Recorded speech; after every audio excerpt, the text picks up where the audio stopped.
दे रहा होगा 305 रुपया एमआरपी लिखी हुई है और ये आजमगढ़ की मंडी से मुझे मिला है मात्र 8 रुपए का।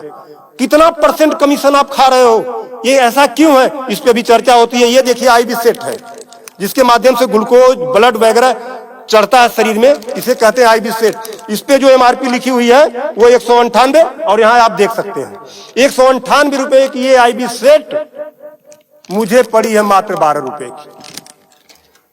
फिक्स्टर वीगो सेट लगाने के बाद जो उस पर टेप लगाया जाता है यह मुझे पड़ी है 6 से 7 रुपए की और इस पे एमआरपी 71 रुपया 50 पैसा। यहां भी आप देख सकते हैं।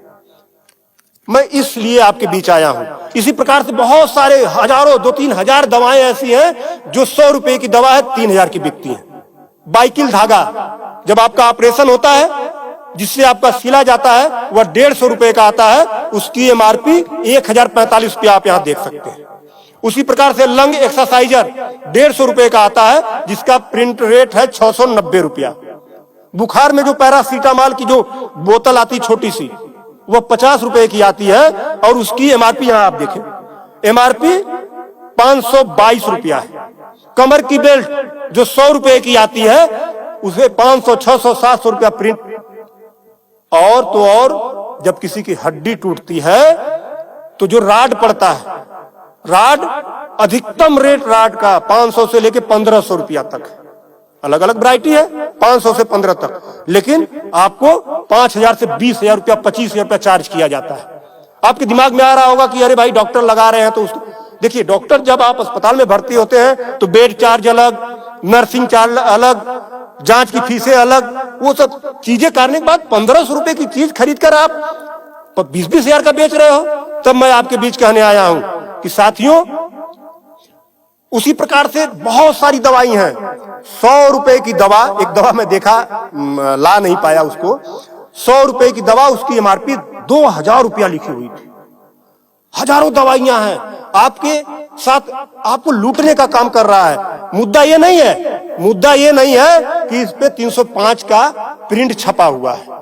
मुद्दा ये है कि इसे छपने किसने दिया? जिसे हमने चुनकर भेजा क्या वो दलाली खा रहा है, कमीशन खा रहा है?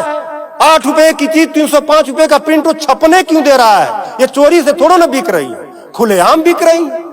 तो ये जिम्मेदारी सरकार की है। इसीलिए मैं कह रहा हूं कि आइए, और ये मुद्दा किसी सपा, भाजपा, कांग्रेस किसी नेता का थोड़ा ना है, ये भारत के 140 करोड़ जनता से जुड़ा हुआ मुद्दा है।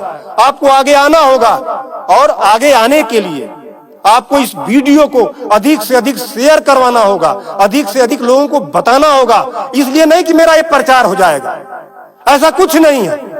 इस मुहिम को जब ये वीडियो शेयर होंगे, सोशल मीडिया एक ऐसा प्लेटफॉर्म है जिससे सरकारें हिल जाती हैं।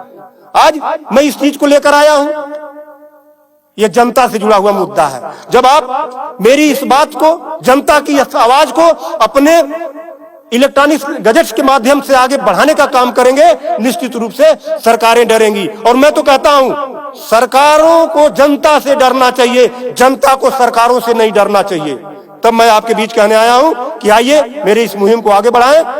कि बात 305 रुपए की नहीं है, बात उस गरीब की है, उस रिक्शा चालक की है जो दिन भर में 450 से लेकर 500 तक की मजदूरी पाता है। अगर उसकी तबीयत खराब हुई, वो बेहोश हो गया, उसके घर वाले किसी उसको अस्पताल लेकर जाते हैं तो 305 रुपया वो अस्पताल केवल वीगो का चार्ज कर लेगा, फिक्स्टर का 71 रुपया चार्ज कर लेगा और आईबी सेट का चार्ज कर लेगा। ये सब मिला के 600-700 रुपया हो गया। यानी उसकी 1.5 दिन की दिहाड़ी में अभी तो ग्लूकोज लगा ही नहीं, दवा कोई उसने खाया ही नहीं, बेड का चार्ज हमने बताया नहीं, अस्पताल का चार्ज हमने बताया नहीं। 1.5 दिन की दिहाड़ी उसकी केवल इस 3 आइटम से चली गई। आगे की दवा कहां से आएगी?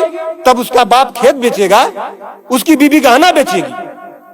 इस तरह का लूट खसोट। और मैं तो कहता हूं शर्म करो ऐसा करने वाले लोगों। 8 रुपए की चीज 305 की बेचते हो। आज आपके अस्पताल में अगर जो दाई है उसका वेतन 7,000 है, यानी प्रत्येक दिन 210 रुपया। अगर उसकी तबीयत खराब हुई, वो आप ही के अस्पताल में भर्ती होती है तो उसकी 3 दिन की दिहाड़ी केवल इन 3 चीजों की लग जाती है। कुछ तो शर्म करो, कुछ तो सोचो। स्वास्थ्य, शिक्षा, सेवा का क्षेत्र है, लेकिन आपने इसे लूट का अड्डा बना दिया है। सरकारों के मिली भगत से ऐसा हो रहा है। तो मेरा निवेदन है आप लोगों से कि इस वीडियो को अधिक से अधिक शेयर करें ताकि